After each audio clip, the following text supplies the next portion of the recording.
Long ago, before this day's confusion did begin, throughout the stars did we go wandering. Distance was no barrier, and time it had no hope. Free to come and free to go. Free to come and free to go. Open up the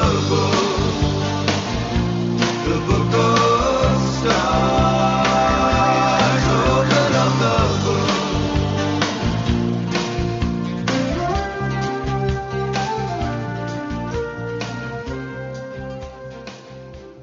Hello, everyone, and welcome to Karmic Evolutions Astrologically Speaking. I'm your host, Sheri Horn Hasan of Karmic Evolution Astrology, coming to you on November 24th, 2022 from Contact Talk Radio. Just a quick reminder that this show aims to bring you the truth about astrology and your soul's karmic evolution. Before I get into this week's Astro News you can use, let's just go over my checklist of housekeeping stuff, which is to tell you that you can listen to this podcast anytime by simply going to my website at KARMIC and clicking on the upper right-hand portion of the banner labeled podcast. In addition, you can find it on any of the major podcasting station apps. So if you are a subscriber to, a multitude of apps, you can find the show there. You just type in Karmic Evolutions Astrologically Speaking. You might be able to find it under my name, Sheri Horn Hasan. But in any case, it's easy, right? From if you're on the Karmic Evolution site, you can scroll down the page. You can hear the most recent show, either live or after the fact, and you can also search for archived listings in case you want to re-listen to a show or to listen to one that you missed. And the show drops every Thursday at 11 a.m. Pacific and 2 p.m. Eastern. And so again, you can listen live then or anytime.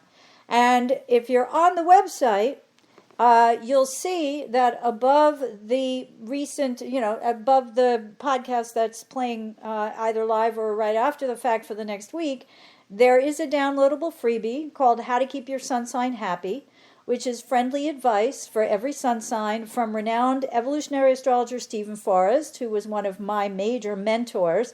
And it's a short piece that tells each of us what, depending on our individual sun sign, we need to be happy.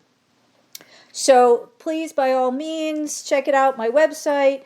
If you do download the How to Keep Your Sun Sign Happy PDF, you will be signed up for my weekly Conversations About Consciousness newsletter, but you can, of course, unsubscribe anytime. So be sure to grab it when you listen to this podcast and enjoy some words of astrological wisdom. Separately, you can follow me on my Facebook page, Karmic Evolution for Your Soul, where you can keep track of upcoming podcast content and other astro news you can use.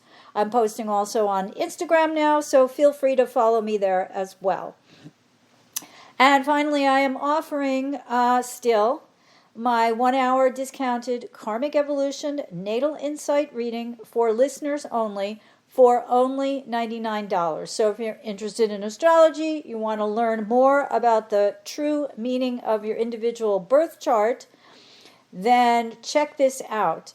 Because, a Karmic Evolution Natal Insight reading, even if whether it's brief or not, it can reveal a great deal about you, and it can be used as a tool for soul growth.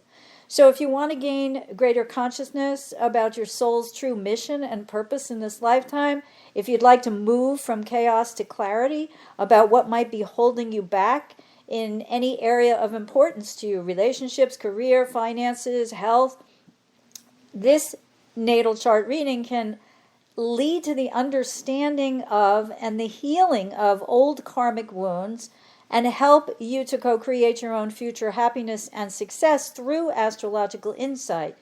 So as I like to say, that's easy when you take advantage of my 1 hour, $99 discounted Karmic Evolution Natal Insight reading for listeners only. At almost half the regular price, conscious awareness has never been so easy or so affordable. And you can find easy access to this offer now at karmicevolution.com/karmic99. And I said finally, but that wasn't really finally. This is finally, just to remind people, and this is way in advance, and I understand that. The Astrological Society of Princeton is taking sign-ups for my new evolutionary astrology class, which is called Fate, Free Will, and Your Soul's Evolution. And this class is for those who want to learn to read or delineate charts from an evolutionary perspective and learn the truth about past life karma and your soul's karmic evolution. So this will be an 8-week course where you'll learn how to decipher and synthesize how the nodes in the chart, the nodes of the moon by sign, house, and aspects, as well as the sign, house, and aspects to and from the rulers of both the north and south nodes, tell one's past life story and how this can influence your present life, for better or for worse. So this class will help you move again from chaos to clarity through astrological insight about a soul's true purpose in this lifetime, what's blocking one now based on past soul conditioning, and how understanding this allows us to overcome blockages and succeed in our relationships, our career, our finances, or our health. So if you'd like to read not only your own but others' charts with a focus on how what seemed initially to be fated from the past can actually be overcome through free will in the future, then this is the class for you. So the class is going to begin on Monday, January 23rd. So 2 months away, but still no time like the present. Maybe you want to give yourself a gift.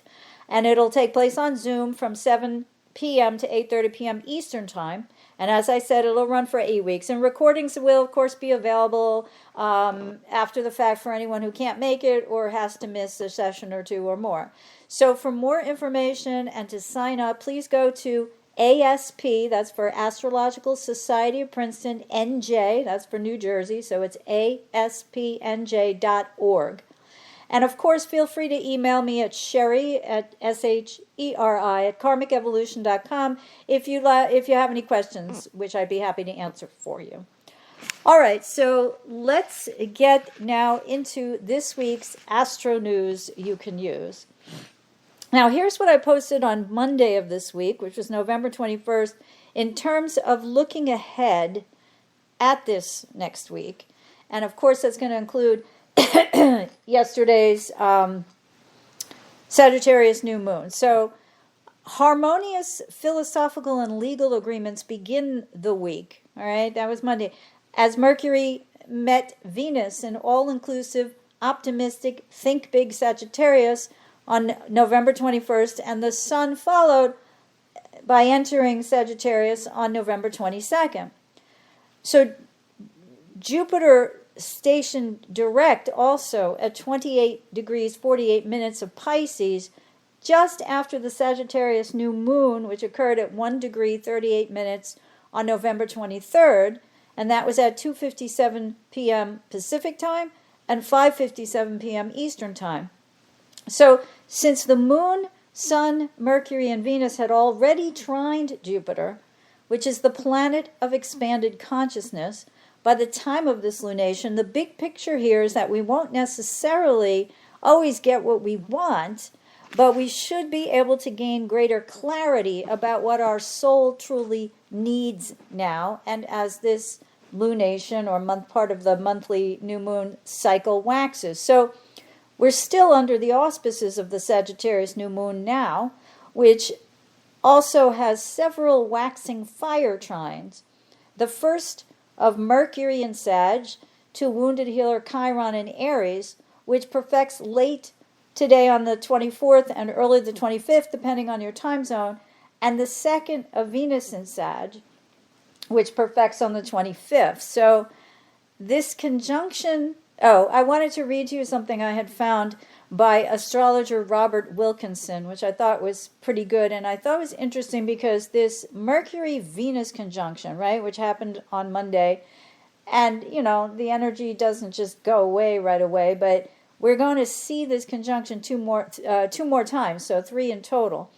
And I thought that this brief description by Robert Wilkinson, a wonderful astrologer who has a blog post that he puts on Facebook called Aquarius Papers, he wrote this week, this conjunction, meaning Venus and Mercury and Venus in Sagittarius, should bring more openness, lightness, and brightness to all things related to Taurus, Gemini, Virgo, and Libra in our charts, where we get to explore greater views and vistas, greater truths to find, and a greater life to lead. The focus of the first conjunction is the house where we have 8 Sagittarius, where we can blend these 2 planets into a liberated form of openness of possibilities. Mercury and Venus are making their first conjunction at 8 degrees of Sagittarius, and they will continue to be within 2+ degrees through the end of November, then widen to 5+ degrees apart until Mercury begins to slow, going retrograde on December 29th at 25 Capricorn, with the second conjunction happening just 4 hours later on that same degree. And then, in an inside-out mirroring of Venus direct conjunct Mercury retrograde, the third conjunction happens when Venus goes retrograde at 29 Leo, just as Mercury direct catches up and conjuncts Venus on July 27th of 2023 on the same degree. Now, these are, and that's the end of Robert Wilkinson's quote, and I'm saying that these are primarily mental conjunctions, which can allow us to combine our feelings with our intellect and enable us to express our love for another or others. Now, hopefully, this is what will happen during this Thanksgiving holiday weekend. Yes, I get that this aspect already perfected a few days ago, but hey, it's still in play because these two, as Robert Wilkinson notes, are going to run together very closely for at least through the end of this month. So, many of us here in the U.S. are celebrating Thanksgiving, and I'm saying that I hope that we can express our love for one another, but not only here, of course, elsewhere as well. And this aspect also heightens our appreciation of beauty, be that through art, music, poetry, nature, etc. And according to Rob Hand, who delineates this aspect in his book Planets and Transits, and I'd add, especially now, while both Mercury and Venus are transiting through Sagittarius, Hand says, and I quote, on the most abstract level, Venus relates to elements that unify, and that this transit gives you a greater ability to understand the qualities shared by seemingly unrelated aspects of reality. You can see the patterns inherent in the universe and appreciate them aesthetically. And he adds, traditionally, this transit is supposed to be good for all financial and business dealings. So, like, from his lips to God's ears, right? But that's perhaps why at the end of the recent G20 meeting in Bali, Indonesia earlier this week, the U.S. dropped its opposition to helping fund reparations of a sort. I mean, that's not exactly what they're calling them, but financial support to third world and other nations who have, some of them maybe have caused climate change the least, but they're suffering its worst effects now. And I spoke also last week about the Senate's November 16th passage of the Respect for Marriage Act and the crossover of 12 Senate Republicans that has allowed this legislation to be passed in the Senate and to move on to the House, and that will reportedly happen after the Thanksgiving break. And again, according to the New York Times, and I quote, the 62 to 37 vote, which came only days after the midterm elections, and of course I would add also right before the Mercury-Venus conjunction in Sag, in which Democrats retained control of the Senate but lost the House to Republicans, was a rare and notable last gasp of bipartisanship by a lame duck Congress as lawmakers looked toward an era of political gridlock. It also signaled, again, still quoting from the Times, a remarkable shift in American politics and culture demonstrating how same-sex marriage, once a divisive issue, has been so widely accepted that a law to protect the rights of same-sex couples across the country could gain decisive bipartisan majorities in both the Senate and the House. Last summer, 47 House Republicans joined Democrats to pass a version of the bill. And as most of us know, especially if you've been listening to this podcast recently, yes, the GOP gained the majority in the House, as almost all of these elections are not called, but they have the 218 majority they need, but still not by many seats. So it's still pretty close there. So we would want to assume that the 47 who joined the Democrats last time might do so again, and that still would pass the bill.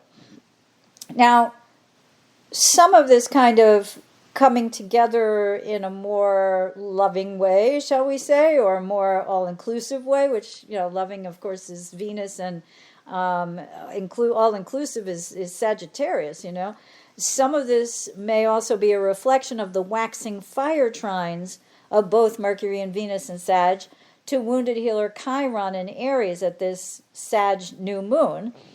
And these trines perfect between tonight, November 24th, and early the 25th, respectively. So these trines may well have provided an easy path forward through the registering of Americans speaking out about fairness, harmony, and balance, particularly in the world of relationships. Now, some intellectual adjustments may need to be made, not only on this subject, but in all collective ones, or all subjects that affect the collective, as Mercury and Sag, which is that combination, is not really known for reliance on accurate factual details. It can be a little bit of what they call, hoof and mouth disease, or putting your foot in your mouth, by saying something silly or saying something exaggerative, or slipping up and telling a secret or something. But Mercury and Sag will quincunx Uranus and Taurus on November 27th. So in other words, the obvious change in values of the majority of people over the past few years may need some tweaking in the way that they're presented to become more palatable to all.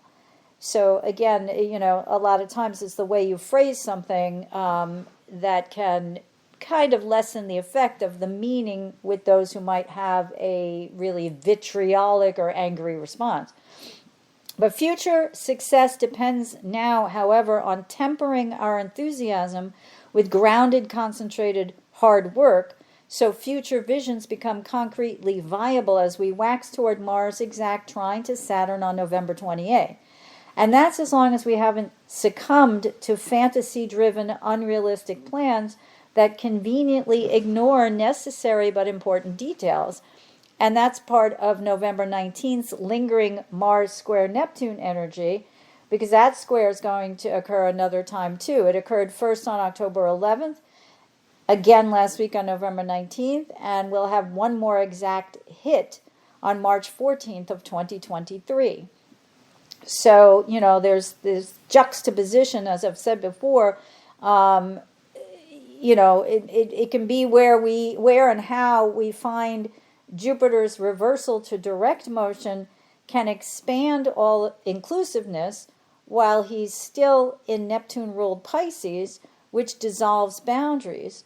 And we may remember that Jupiter stationed retrograde on July 28th of this year at 8 degrees 43 minutes of Aries, and then re-entered Pisces on October 27th or 28th, depending on your time zone, and will again enter Aries on December 20th. So during this period, while Jupiter's been retrograde, we may have reviewed, rethought, and reevaluated, either consciously or unconsciously, especially as the world experienced such a great deal of financial inflation when the price of gas and groceries skyrocketed during much of that period of time, whether what we desire is actually what we truly need. So at this Sagittarius new moon, we can continue our quest to plant seeds that heal past wounds now by recognizing what's really most important to us. Is it our pie in the sky somewhere over the rainbow wishes and fantasies? Or is it concentrating on expanding what it is we truly need? Which to me, in a nutshell, without categorizing it, everybody's going to have their own category of what they need, right? Good health, to get the job, to be able to pay their rent or whatever. But what we really need when you boil all that down is hope and faith. So we can hope for the best, that as Venus quincunxes Uranus, following the Mercury quincunx Uranus, which happens on November 28th, that that this becomes, we can tweak these things so that we better understand them for ourselves, and that will take us through to the Sun's exact trine to Chiron on December 4th. Let me see if I said that right. Hold on a second, because I'm not sure if I said Uranus, Venus quincunx Uranus on the 28th. Let me make sure that was right.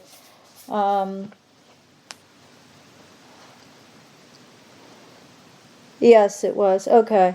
Because it was saying Venus also trined Chiron, but that was before that on the 20,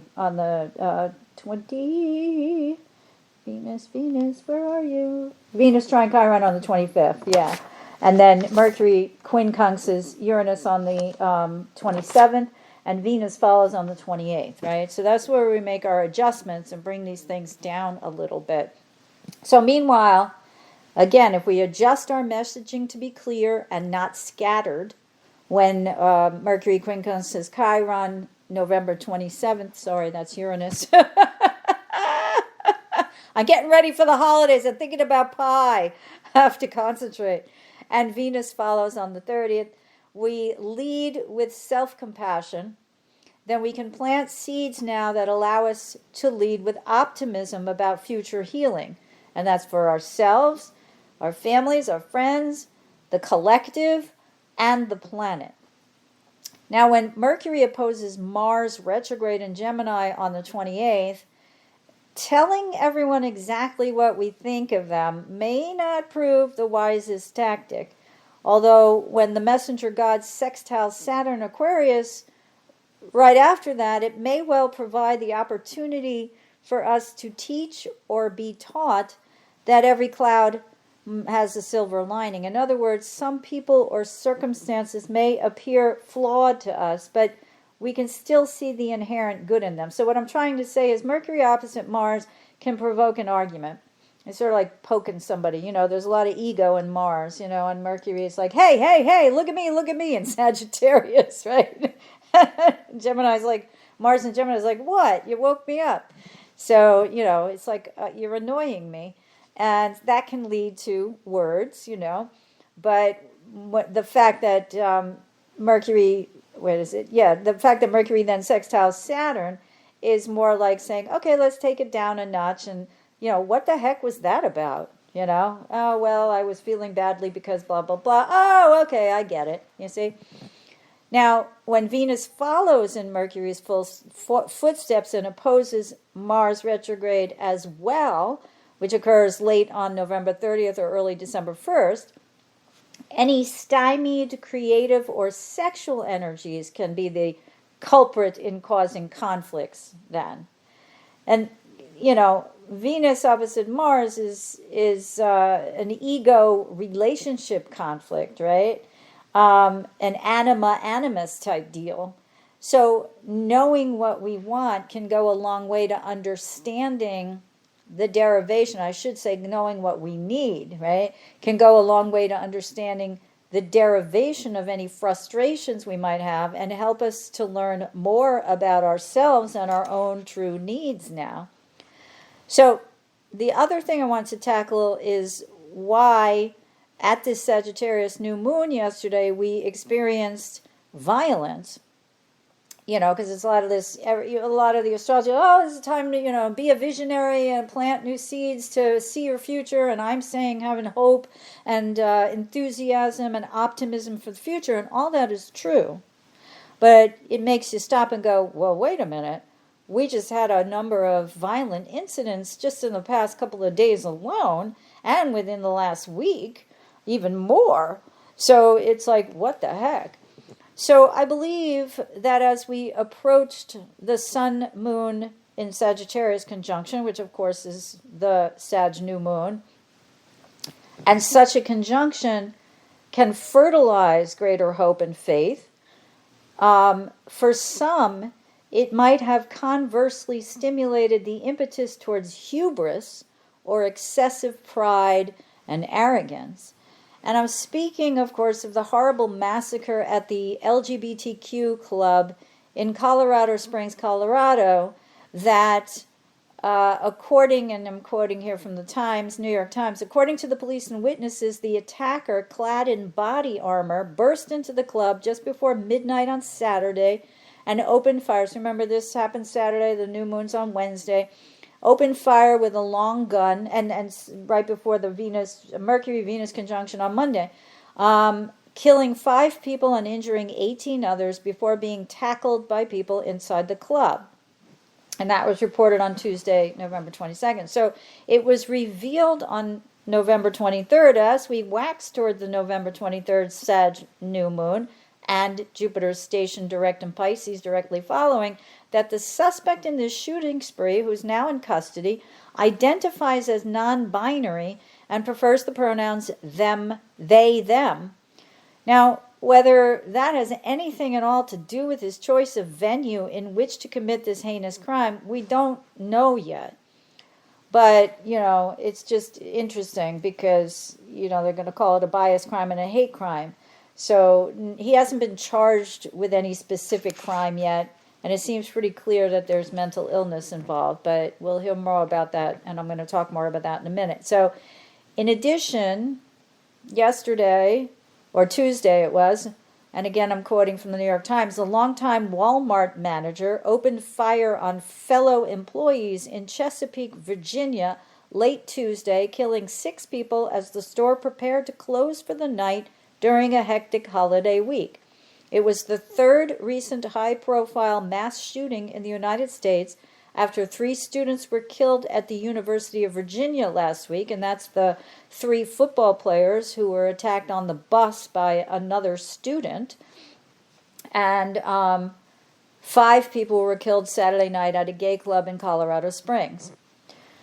Now, finally, and this is just something to keep in mind, as we're looking at the astrology, the U.S. has recorded more than 600 mass shootings so far this year. Now, the year is coming to a close soon. We're about a month and a week, right, before the end of the year, or 6 weeks or so. And that's according to the Gun Violence Archive, which defines such incidents as those with at least 4 slain or injured, not including the shooter. And I should add that the Walmart incident, I believe that the shooter turned the gun on himself, so there's 7 dead, 6 victims, and more wounded, as noted, but that he died as well. So, again, I'd remind everyone that Jupiter's been transiting through Pisces since the beginning of this year, 2022, and moved into Aries on May 10th. And I think, when he moved into Aries, it became, Jupiter's a belief system, right? It's a cause, so willingness to fight for a cause. But Jupiter in Pisces, the sign that Jupiter rules in traditional astrology, along with the April 12th conjunction of Jupiter and Neptune in Pisces, dissolved a lot of boundaries. I've spoken about this on the legal front, but not the least of which can involve this arrogant or hubristic attitude or belief that one is above the law, and B, that the lines between the law and one's own capability to establish justice on their own may be just a little bit blurred, or more than a little bit blurred. And that leads us to the issue, which I alluded to just before, of mental health, which may have been even more exacerbated by the recent Mars-Neptune squares, which again aren't really finished yet. So we also had the news on Monday, November 21st of this week that a powerful 5.6 magnitude earthquake hit Cianjur, if I'm pronouncing it correctly, a city south of Jakarta, Indonesia, which at last count killed 268 people, and in that particular city where 151 people are still reportedly missing. Now, Neptune is sometimes associated with earthquakes, and we have Jupiter moving back into Pisces, the sign ruled by both Jupiter traditionally and Neptune in modern astrology, and only about 6 or 7 degrees away from Neptune itself. I mean, the two are not going to meet again, but in the same sign, they're kind of, they're communicating with they're simpatico, they're speaking the same language here. But anyway, as I was saying, Neptune is sometimes associated with earthquakes, the origin of which is often hidden, but also, of course, associated both with Uranus, which creates sudden, unexpected events, and with Pluto, which at the Sagittarius new moon was semi-square Mercury and Venus in Sagittarius, as well as sextile Jupiter. Now, semi-squares represent tension. It's a 45-degree angle. It's half the 90-degree square. Squares are tensions. Semi-squares are sort of like more mini tensions. And sextiles often provide opportunities. But just as I noted, that, I didn't. I think I had written this elsewhere and I didn't say this. I mean, Jupiter energy is known as expansive. Sagittarius and Jupiter are expansive energies. But they can be expansive even though Jupiter and Sag are known. Jupiter, the planet, is known as the great benefic in traditional astrology. And it brings blessings and good tidings, right? But there have been cases where it's just expansion. So if you've got Jupiter going through the house of health and you're diagnosed with a health issue, depending on the aspects to and from, and to natal Jupiter, etc., it can be expansion of illness. Now, again, I'm not a medical astrologer, so, but I do know that has been proven to become true for some people. So just because Jupiter is expansive doesn't mean that the outcome is always a positive one. So what I was saying is, that Jupiter's energies can be both positive and negative, but we might conclude in this case, with this violence and with this earthquake in particular, that the two aspects happening at the same time, the semi-squares by Pluto to the Venus and Mercury, and the sextile to Jupiter might be, because they happen at about the same time, they promoted opportunities for tragedy rather than for some kind of positive expansion. So, now, I wanted to mention also, as part of that Mercury-Venus, but also the Sadge New Moon, that, there are a couple of things. And one of them is this brouhaha over the World Soccer Cup or whatever, which is in Qatar in the Middle East. And today on the news was stuff about the government there, or because they're running the show. Number one, they won't serve alcohol, which apparently has, become this, again, a huge brouhaha. But that they don't want any of the athletes to wear armbands that have a rainbow on them, because I think it's 7 different teams from 7 different countries wanted to wear them in solidarity. I'm not sure if it was in solidarity for the recent attack at the club in Colorado Springs or just in general, but I think 6 or 7 of the teams decided to placate Qatar and not wear them. But meanwhile, the U.S. Secretary of State, Anthony Blinken, is there, and he's been kind of trying to, from what I could tell from news reports, schmooze them into, schmooze the regime, the authoritarian government, the right wing, whatever, because they have been accused of human rights violations in the past, trying to kind of get them to, he's trying to sort of smooth things over with them in a Jupiterian way, but being firm with them as well, which I think is a very good demonstration of this upcoming, because it's waxing still, like I said, until November 28th, the Mercury trine to Saturn. So Mercury in Sagittarius trine Saturn in Aquarius, right? Let's keep the group calm. Let's focus, and let's look at the bright side of this, and let's not get crazy. And Sagittarius is, of course, when ruled by Jupiter, about religion as well. So I guess Qatar's known as a homophobic state, as are many of the Middle Eastern states. So anyway.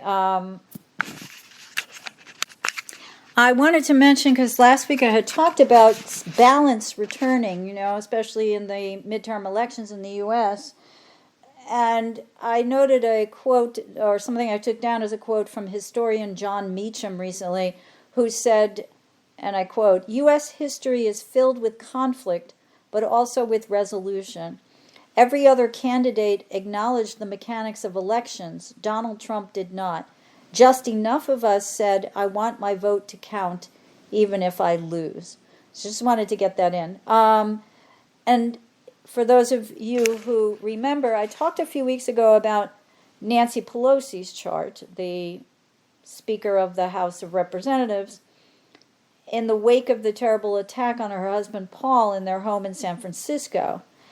And I had noted that there was a lack of fire in the sky then, which we experienced both on the October 25th Scorpio new moon solar eclipse, when Jupiter retrograde in Aries was the only planet in fire at that time, and on the November 8th lunar eclipse, Taurus full moon lunar eclipse, when there was no fire in the sky. But the attack on Nancy Pelosi's husband happened just before Mars in Gemini station retrograde on October 30th, indicating the potential for some kind of manic, explosive action or accident to happen, especially since Mars was quincunxing Pluto, though not exact, at the same time as well. So what I want to mention now is that at yesterday's November 23rd Sagittarius new moon, the only planet in a cardinal sign was Pluto in Capricorn. So I wanted to explain that just like the lack of fire can indicate a kind of mania or a kind of manic depressive kind of energy, but I think in the end it turned out, as Bernadette Brady said, to have a kind of manic flavor to it during the election, to join groups and to come out and to be motivated to do something. Well, the lack of cardinal, because the only planet in a cardinal sign, as I just said, was Pluto in Capricorn at the Sadge New Moon, and a lack of cardinal energy, and I'm going to say, either in a natal chart or in the sky, can indicate an inferior function in that modality. And again, inferior function is a term coined by Carl Jung to indicate that it lies below the dominant function, meaning it's unconscious. And in this case, the dominant function at this new moon, meaning the most planets in an element and a modality, comes out mutable fire, which is, no surprise, Sagittarius. Now, it doesn't always work that way, but, obviously, this time it's very clear. So lying unconsciously beneath the collective's consciousness, right? Stuff gets confusing, doesn't it? Under the collective's consciousness lies unconsciously stuff like that are, recent midterm elections here in the U.S., and whether or not voters would support the Jupiterian notion of the expansion of all-inclusiveness, because both fall under the Jupiter Sagittarian archetype, is the need for change through action. So, cardinality is action, it's initiative, right? And our cardinal signs are Aries and Libra and Cancer and Capricorn. So inferior function in cardinal often represents a person or a collective who finds beginnings and endings difficult, and who may have the sudden urge to begin or end something, say a relationship, a job, an investment, etc. For example, this kind of energy in a natal chart might manifest as someone who's been married for 25 years, suddenly packing their bags and leaving. And, I learned about this through Richard Idemann's book, The Magic Thread, and he's kind of funny. So, his example is like, you're the spouse who's been married to someone for 25 years, and you come down in the morning, and on the kitchen counter is a note from your husband or wife or whatever, partner, and they say, I'm sorry, I'm leaving. Bye. And it's like, what? It could represent, for example, the urge to start an impulsive love affair, or perhaps to make a sudden financial investment, like someone who doesn't gamble or whatever. All of a sudden they're like, I'm going to throw all my life savings into this, think Bitcoin, right? It's like I remember hearing or reading recently that the celebrity Ryan Reynolds, and I don't know the details, so I'm not sure if this fits with him, and I didn't look at his chart, but he bought into a sports team, I think it was a hockey team, I'm not sure, without telling his wife. So that kind of thing. But, so I would look for some of that also to have been behind what we've already experienced, which is, it may seem like a stretch to say that some things are related to astrological energies and then that other things are related to different astrological energies, but the result is the same. So the lack of the fire created movement because people got off their butts, not that they were manic, but they were motivated to move, and now are sort of saying the same thing, but with cardinal energy instead of fire, which is like, suddenly, let's make this change. Suddenly, let's have an earthquake. Suddenly, I think I'll go to that club and open fire on everyone. Suddenly, I've been working as a manager at Walmart for 25 years, and you know what? I can't take it anymore. Snap, right? So there seems to have been illustrations of, or demonstrations of that kind of energy, because of the lack of a particular kind of energy and a lack of awareness about it. I don't know. It's pretty astounding when you think about it, right?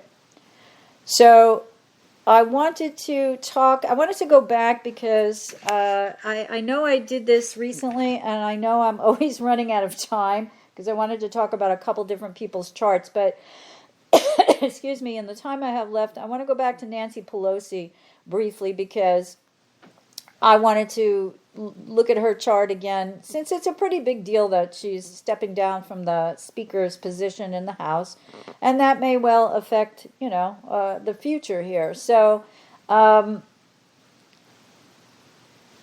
I did when I analyzed her chart is I recognized that her dominant function is fixed Earth, okay?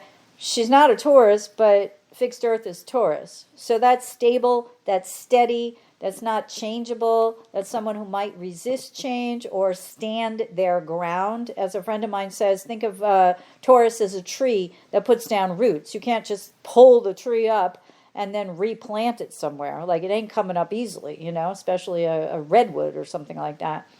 But she has an inferior function in air.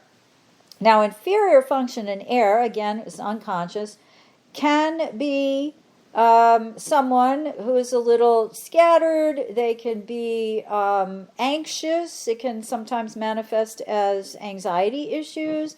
It can be OCD sometime. It can be, panic attacks and things like that, or phobias like claustrophobia or agoraphobia. Now, as far as I know, she doesn't have any of that. But what it usually has on the flip side is a genius in a particular area. So I think it's safe to assume that Nancy Pelosi's area is in the political realm. So, we have someone who's excelled in that specific area of life, and perhaps those areas where her houses are ruled by air signs, which would be her Venus Libra ruled 3rd house, which has to do with communication, Uranus Aquarius ruled 7th house, which is partnership, and Mercury's Gemini ruled 11th house of the legislature, groups and associations, that she was able to sweet talk people with whom she's partnered, meaning both sides, her own party and others, to vote by seeing things through a different perspective. So again, sweet talking partners into voting differently on legislation than they might have otherwise. And that takes a certain kind of genius, right? So she's also held together her Democratic coalition over the years by making deals. And again, there's a, what do you call it? Venus Libra ruled, the third house is Mercury's Gemini domain, right? So it's a little bit of what we've been talking about. Mercury conjunct Venus, which is on one hand, hey, I really do love you, let's talk, It doesn't come from a position of malice. Now, of course, she does have a Scorpio moon in there, so that's a different story. But I'd mentioned that her progressed moon has entered her fourth house of home, family, roots, tradition, and security, and that happened about September 5th. It hit her IC, the bottom of her chart, exact at 22 degrees 24 minutes of Scorpio, a month before, around October 1st, and at that time began to come into orb of her progressed Uranus at 23 degrees and 58 minutes of Taurus. So on October 28th, the day her husband was attacked, Pelosi's progressed moon was in her fourth house at approximately 23:26 Scorpio, meaning it was within 32 minutes of an exact opposition to her progressed Uranus. Now, I think I said some of this last week or the week before, so forgive me if I'm being redundant, but Moon-Uranus oppositions are sudden, unexpected events that likely will affect our sense of security. In this case, with the progressed moon in her fourth house, naturally ruled by the moon and representing the home environment, clearly what happened suddenly and shockingly in her home affected her emotional attitude toward her towards her profession, which is where her natal progressed Uranus is situated in the 10th house. And further, and I'd point out that many astrologers, though not all, discount transits to progressions in a chart, and that transiting Mars, which had not yet officially stationed retrograde on October 28th, was at 23 minutes and 35 degrees of Gemini, very close to her progressed Sun at 26 degrees and 3 minutes of Gemini, both in her 10th house, though on the cusp of her 11th house. Now, since her career is in the legislature, take your pick as to, which house you prefer, but we can note that Mars is always potential violence, and the Sun, progressed or natal, is often a male figure, while Gemini is the local neighborhood. So that even though Nancy Pelosi was physically in Washington, D.C. when the attack happened, it occurred in her home neighborhood where she lived with her family. And I had said before, and I just want to reiterate, that transiting Uranus is now in her 9th house. Changes in legal status as a legislature, perhaps. Remember, the 9th is the Jupiter-ruled house of law, while the 11th house is the house of the group that makes the laws, and that Uranus, transiting Uranus, is headed toward a conjunction with her natal Uranus, which is at 19 degrees and 27 minutes of Taurus, and that natal Uranus conjoins her natal Venus. Now we start to see all this Taurus that I was saying before, dominant function, at 20 degrees 25 minutes of Taurus, and both are opposed by her natal third house, 18 degrees 0 minute Scorpio moon. So let's remember that her natal moon was opposite the 16-degree Taurus full moon lunar eclipse on November 8th. Since she won her midterm election bid to continue as a San Francisco, California legislative representative, it's when her fourth house progressed moon had moved to 24 degrees and 13 minutes and had just opposed her 10th house 2358 progressed Uranus in Taurus, while also moving into aspect of an opposition to her natal 10th house Mars at 2602 Taurus on November 17th, and that she announced she'd continue to represent her San Francisco constituents but step down as Democratic leader in the House. Of course, she would also have become the minority speaker there, since the GOP, we now know, will control the House majority, but it seems her decision was clearly related to the recent horrific event in her life, or more so.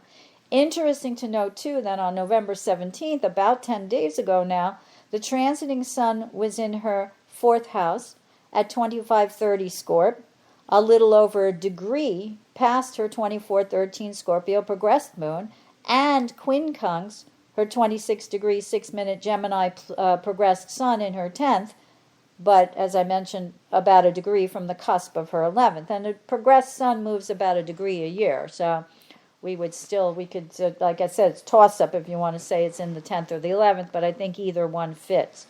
So given this, I'd posit then when transiting Uranus gets within a degree of her 22-24 midheaven in Taurus, which will occur for the first time, I don't have the date here, that when it does, that's when she'll announce her retirement by saying she's not going to run for re-election, and that will be sometime during the spring of 2023, which will probably occur close to her May 17th, 2023 Uranus return. So in other words, May 2023, she turns 84 and has her Uranus return, and within, I think it's the year after that, she'll announce then that she's not going to be running in the fall for the 2024 election. No, I'm sorry, it's about a year and a half, right? Turkey's on my mind, I'm telling you people, pie, a la mode, pumpkin, apple, pecan, it all sounds good to me. Anyway, I will come back with that date next week, and I'm sorry, I just didn't fill it in here. So Uranus will retrograde and cross her, here it is, her midheaven, coming first within a degree circa June 24th of 2023. So she'll have her Uranus return on May 17th, 2023. Then Uranus transiting comes within a degree of her midheaven June 24th, and it hits it exactly approximately July, that's an oxymoron, July 18th, 2023. And then again, as it retrogrades back over the MC, which is the midheaven, on October 8th, 2023, she'll be out of office before the second direct hit of Uranus to her midheaven circa April 12th, 2024. That may or may not be true. I mean, I'm not sure, but I think it will. She definitely isn't going to be there after the 2024 election, right? So this is all going to lead up to that. And one more thing, which is that Pelosi's third house Scorpio moon, again, she's been able to sweet talk, like I said. It's a Scorpio Gemini kind of trait, right? Her way, she has used that as a way, Scorpio ruled by Pluto, other people's money, to raise more than $1 billion over the years for Democrats, according to PBS, the public broadcasting station. And some Democrats are now worried that the younger crowd won't be able to duplicate her efforts. So I'm going to assume that she's going to be mentoring them between now and then about how to do that, right? Because, there's a good now 2 years or so for her to be hard at work at that mentoring. And as usual, I thought I was going to get to Brittany Griner today, but I didn't. But I'll just say this, that, at the Scorpio, I don't know if I mentioned this last time around, but the eclipse on November 8th hit her. She has a Mars-Pluto quincunx in her chart, and the eclipse triggered that. And that can be a very violent kind of, quincunx. It is going to be exact next year, something I will be talking more about in the next few weeks. But she's got some violence in her history, and as that lunation triggered her quincunx between Mars and Pluto, and she has Mars in Gemini and Pluto, not in Capricorn, but in Scorpio, I guess. No, is it Scorpio? Libra. Yeah, I'm hoping I'm saying the right thing. So I'll straighten all this out next week, I promise. But anyway, they announced in Russia that she was being moved from her prison, I think in Moscow, 500 kilometers away to a penal colony. And I want to go into some details about that because I think it's interesting in terms of her chart and the astrology. So I'm going to sign off now and thank everyone for joining me. I hope you found the information presented here helpful as you continue your karmic evolution in this lifetime. And I want to wish everyone who celebrates a wonderful Thanksgiving holiday and weekend.